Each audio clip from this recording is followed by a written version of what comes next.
ब्राह्मण बनिया ठाकुर छोड़, बाकी सारे डीएस छोड़, ब्राह्मण बनिया ठाकुर छोड़, बाकी सारे डीएस छोड़, ब्राह्मण बनिया ठाकुर छोड़, बाकी सारे डीएस छोड़, ब्राह्मण बनिया ठाकुर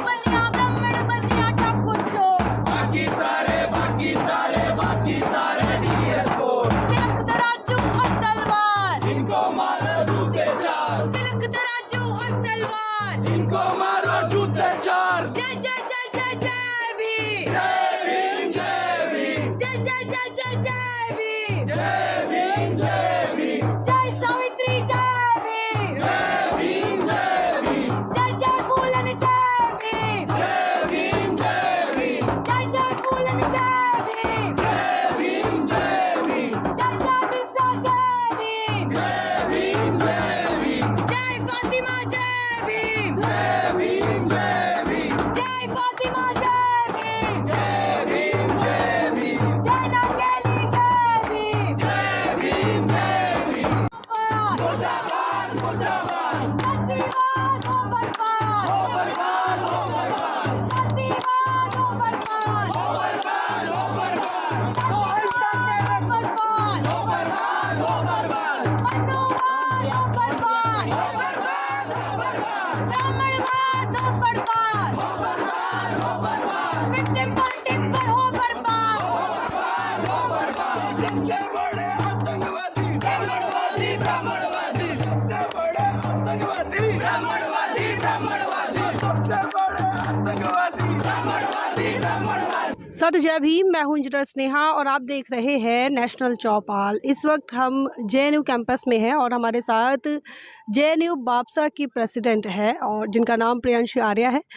बता दें कि यहाँ विश्वविद्यालय की तमाम राजनीतिक गतिविधियों में, सामाजिक गतिविधियों में प्रियांशी आर्या लगातार काम कर रही हैं और आप नाम जानते हैं इनका, सभी लोग जानते हैं चूँकि पिछले इलेक्शन में ये विनर रही थी ये, और उसके बाद से ही जो इनका सोशल और पॉलिटिकल यहाँ पर जो काम है वो लगातार पूरा देश देख रहा है।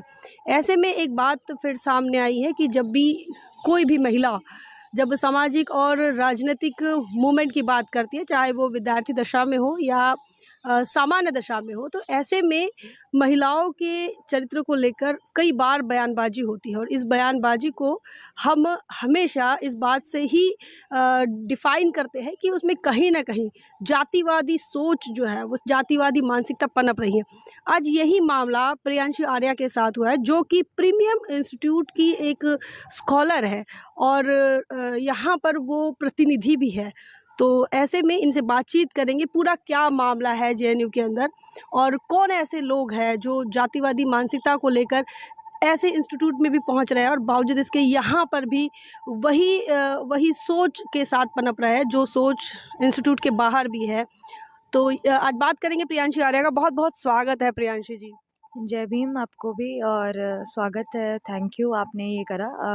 सबसे पहले प्रियांशी, आप प्रेसिडेंट है तो आपका एक सफ़र होगा। हम जानना चाहेंगे कि आपका एक सामान्य विद्यार्थिनी से लेकर प्रेसिडेंट तक का सफ़र जो है वो कैसा रहा?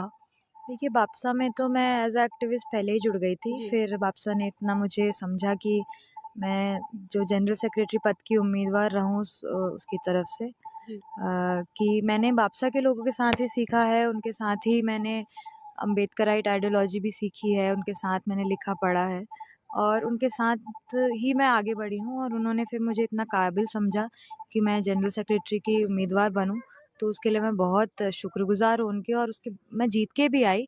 और 1 साल के अपने इस कार्यकाल में जब मैं आई तो मैंने काफ़ी कुछ सीखने को मिला कि कैसे एक रिप्रेजेंटेटिव की ज़िंदगी एकदम बदल जाती है और ख़ासकर अगर वो रिप्रेजेंटेटिव महिला रिप्रेजेंटेटिव होती है तो तमाम संघर्षों के साथ, चाहे वो घर का संघर्ष हो, चाहे वो समाज का बाहर का संघर्ष हो, कैसे-कैसी चीज़ें उसे फ़ेस करनी पड़ती हैं, वो सारी चीज़ें मैंने महसूस करी हैं, फ़ेस करी हैं। फिर भी मैं डट के उनसे उनका सामना करा है, उनसे लड़ते हैं। तमाम मुश्किलों के बावजूद मैं मानती हूँ कि मैंने बहुत संघर्ष करके अपना ये कार्यकाल अभी जो समाप्त होने वाला है, जल्दी जेएनयूएसयू इलेक्शन होने वाले हैं, वो ख़त्म करना है।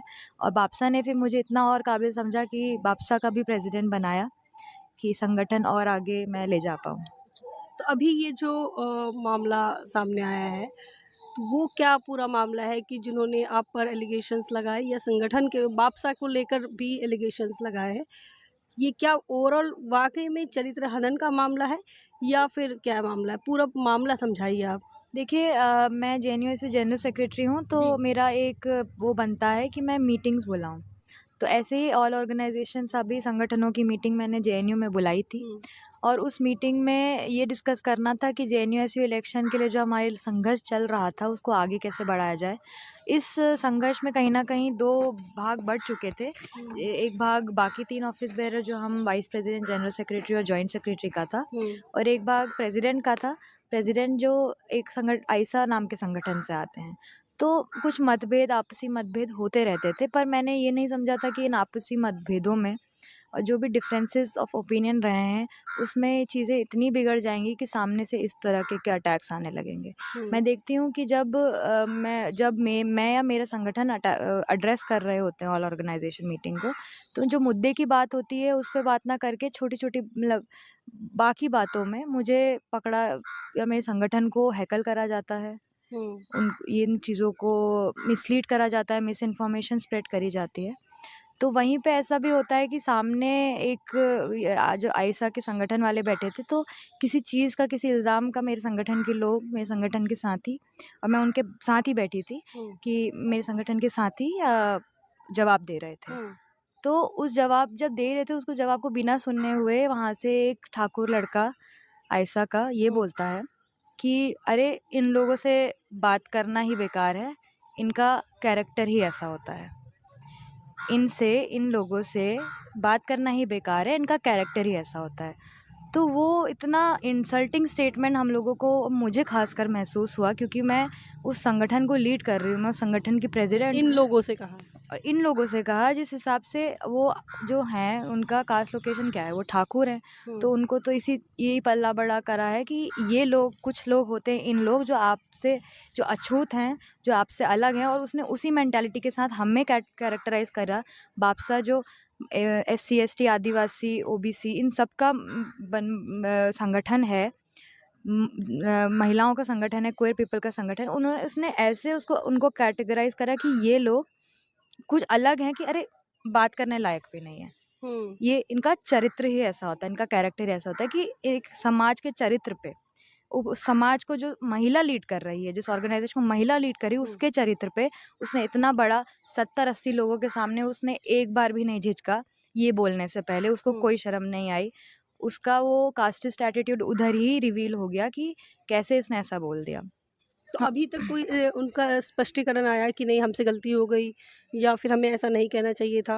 उनकी तरफ से कोई स्पष्टीकरण नहीं आया है, बाकी उनके संगठन उनकी तरफ से ऐसा कोई स्पष्टीकरण नहीं आया है। इस वाक़या का उन्होंने मेंशन भी नहीं करा है कहीं, जबकि बाकी संगठन और बाकी सारे लोग इसके गवाह हैं और इसमें स्टेटमेंट्स भी निकाल रहे हैं कि ऐसा हुआ है। पर उनकी तरफ से कोई अकाउंटेबिलिटी नहीं आई है, और तो और वो मिस इन्फॉर्मेशन और स्प्रेड कर रहे हैं ताकि ये मामला ये डाइवर्ट हो जाए। ऊपर से ये भी होता है कि हम देखते हैं उस टाइम पे कि जैसे ही मेरे संगठन के लोग उनको कन्फ्रंट करने जाते हैं, तो उनके सामने सारे अपर कास्ट उस संगठन के खड़े हो जाते हैं, और ऊपर से नारे ऐसे लगते हैं कि साथ ही वो गलती कर रहे हैं कि उन्होंने किसी को चरित्रहीन बोला है, उन कैरेक्टर पे सवाल उठाया है। तो उसके भी नारे मेरे ऊपर ही लगते हैं कि प्रियांशी आर्या माफ़ी मांगो। उल्टा चोर कोतवाल को डांटे थे। वही कि प्रियांशी आर्या माफ़ी मांगो, प्रियांशी आर्या माफ़ी मांगो, बापसा मुर्दाबाद। ऐसे नारे वहाँ पे लगते हैं, और ऐसा कास्टिस्ट एटमॉस्फेयर क्रिएट हो जाता है कि एक कास्टिस्ट ठाकुर को बचाने के लिए सब खड़े हो गए हैं। ठीक है, और फिर क्या होता है कि इंटरेस्टिंगली ये वाक़या भी आया कि 1 घंटा नहीं होता है उस वाक़या को कि मुझे एक मीटिंग में जाना होता है एडवोकेट के साथ। सारे जेएनयू ऑफिस बेयरर्स को मीटिंग में बुलाया जाता है, 4 लोग हैं हम, कि एडवोकेट कुछ केस था उस पे कंसल्ट करने जाना था, और वहाँ पे उस इंसान का कोई रोल नहीं था जिसने ये स्टेटमेंट बोला हम लोगों को। फिर भी वो इंसान उस मीटिंग में आता है, एक क्लोज क्वार्टर्स में। मैं जब अपने संगठन से अकेली रिप्रेजेंटेटिव हूँ उधर, पर उस संगठन से ऑलरेडी 2 लोग हैं, पर उसको भी लेके आते हैं, तो वो कोई मतलब नहीं बनता। ना ही वो जेएनयू ऑफिस बेयरर है, ना ही वो कोई रिप्रेजेंटेटिव है कि उसका उस मीटिंग में आने का मतलब बनता है। और उस मीटिंग में आके भी उसका एरोगेंस देखिए कि एक तो वो बेशर्मी से मीटिंग में आता है और उसका संगठन भी उसको भेजता है कि उनको लगता है कि कोई बड़ी बात उसने कही नहीं है। ऐसे किसी पे लांछन उसने नहीं लगाया, किसी को इंसल्ट नहीं करा है कि वो उसका संगठन भी भेज देता है या जानबूझ के भेजता है कि इसको डराओ, उसको थ्रेटन करो, इंटिमिडेट करो, क्योंकि उनको पता था मैं अकेली हूँ। और उसके बाद उसका वो देखिए कि एरोगेंस देखिए कि उसके बाद वो मेरे से बात करने की भी कोशिश करता है, जबकि मैं उस चीज़ का बिल्कुल सही से रिस्पॉन्ड नहीं करती।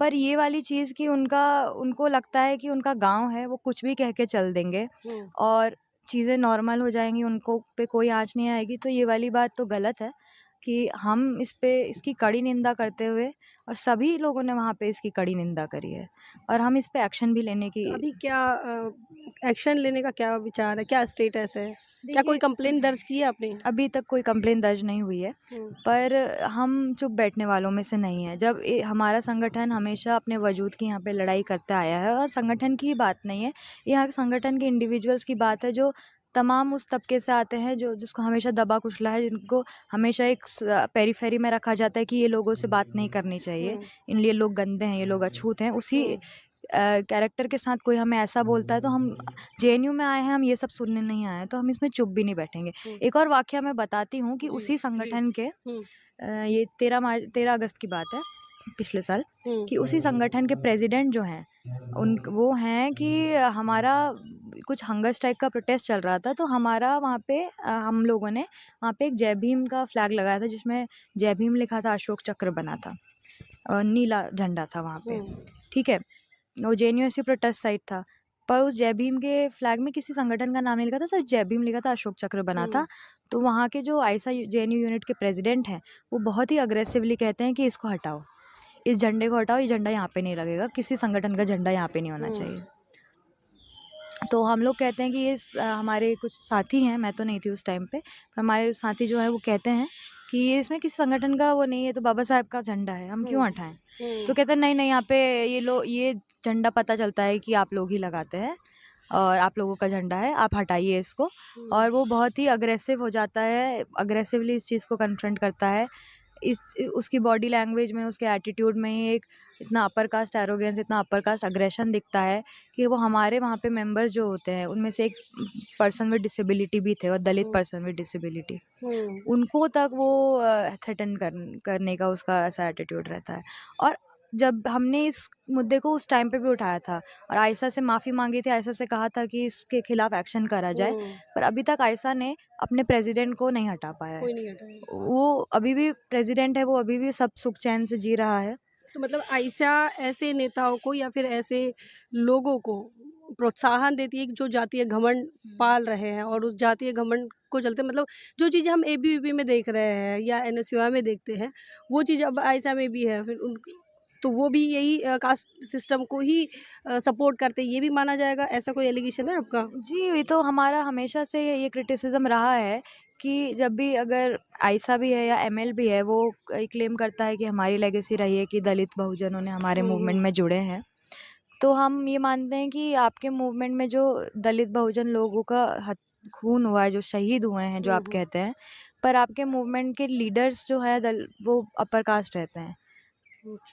भट्टाचार्य, ये सारे आपको जो ब्राह्मण नाम होंगे वो रहेंगे कुर्सी पे, और बाकी मर रहे होंगे सड़कों पे जो दलित बहुजन लोग हैं। तो यही है कि ऐसा नहीं है कि आयशा ने कुछ दलित लोग नहीं रखे हैं या दलित नहीं है उसमें, जैसे वहाँ के जेएनयूएसयू प्रेसिडेंट जो उस संगठन से आते हैं वो भी दलित हैं, पर हमारा ये मानना है कि उन दलितों की इतनी आवाज़ उस संगठन में सुनी जाती है कि नहीं, क्योंकि जब वो आयशा जेएनयू यूनिट के प्रेसिडेंट ने जय भीम के झंडे का ऐसा अपमान करा, तो आयशा के तमाम दलित लोग उसके खिलाफ एक्शन नहीं ले पाए, कि उनकी सुनी नहीं गई, कि इस प्रेसिडेंट वो अभी भी प्रेसिडेंट पोस्ट पे रहा, और फिर आयशा के तमाम दलित लोग जिनको गुस्सा भी आया होगा इस पे कोई रिटेलिएट नहीं कर पाए। तो ये दर्शाता है कि आयशा एज अ स्ट्रक्चर, वो ऑर्गेनाइजेशन एज अ स्ट्रक्चर कितना एक्चुअल में ब्राह्मणों को वैल्यू करता है, बामनों को वैल्यू करता है, ठाकुरों को वैल्यू करता है, भूमिहारों को वैल्यू करता है, और कितना दलित बहुजनों को वैल्यू करता है। तो अभी आपकी क्या मांग है? देखिए, हमारी मांग स्पष्ट है कि इस चीज़ की सब कड़ी निंदा करें, और आयशा को पब्लिक प्लेटफॉर्म से हर तरीके से माफ़ी मांगनी पड़ेगी कि ऐसी चीज़ें नहीं चलेंगी। इन लोगों के खिलाफ आयशा को एक्शन लेना पड़ेगा कि इनको अपने संगठन से निकालें, वरना अगर ऐसा जातिगत संगठन इस जेएनयू में रहेगा तो हम उसको टॉलरेट नहीं करेंगे, हम उसकी उतनी ही कड़ी निंदा करेंगे जितनी हम एबीवीपी की करते हैं।